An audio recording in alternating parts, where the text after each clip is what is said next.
Jérémie 13. L'Éternel me parla ainsi. Va t'acheter une ceinture de lin et mets-la autour de la taille, mais ne la mouille pas. Je m'achetai donc la ceinture, comme l'Éternel me l'avait demandé, et me la mis autour de la taille.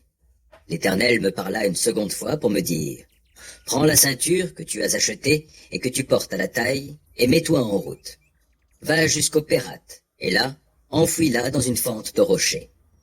Je partis donc et je cachai la ceinture près du Pérate, comme l'Éternel me l'avait ordonné. Après bien des jours, l'Éternel me dit, mets-toi en route, retourne sur les bords du Pérate et reprends la ceinture que je t'ai ordonné de cacher là-bas. Je me rendis donc près du Pérate, je fouillai, et je pris la ceinture à l'endroit où je l'avais cachée, mais elle était tellement abîmée qu'elle ne pouvait plus servir à rien. Alors l'Éternel me parla en ces termes. Voici ce que déclare l'Éternel. C'est de cette manière que je vais abîmer ce qui fait la fierté des Judéens, la grande fierté de Jérusalem. Ce peuple mauvais qui refuse de m'écouter, qui suit les penchants de son cœur obstiné, qui s'attache aux dieux étrangers pour leur vouer un culte et se prosterner devant eux, deviendra semblable à cette ceinture qui n'est plus bonne à rien. Car comme la ceinture est attachée à la taille d'un homme, ainsi je m'étais attaché toute la communauté d'Israël et toute celle de Juda. L'Éternel le déclare, pour qu'elle devienne pour moi mon peuple et mon honneur, un sujet de louange, une parure. Mais ils ne m'ont pas écouté. Tu leur diras ceci. Voici ce que déclare l'Éternel, le Dieu d'Israël. Toutes les cruches seront remplies de vin. Et ils te répondront, ne savons-nous pas que toutes les cruches seront remplies de vin? Tu leur diras alors, voici ce que déclare l'Éternel. Je vais remplir d'ivresse tous les habitants de ce pays-ci, et les rois qui occupent le trône de David, ainsi que les prêtres et les prophètes, et tous les habitants de Jérusalem. Puis je les briserai les uns contre les autres, les pères avec les fils, l'Éternel le déclare. Ni pitié, ni compassion, ni mansuétude, rien ne m'empêchera de les détruire. Écoutez et prêtez l'oreille et ne soyez pas orgueilleux. C'est l'Éternel qui parle.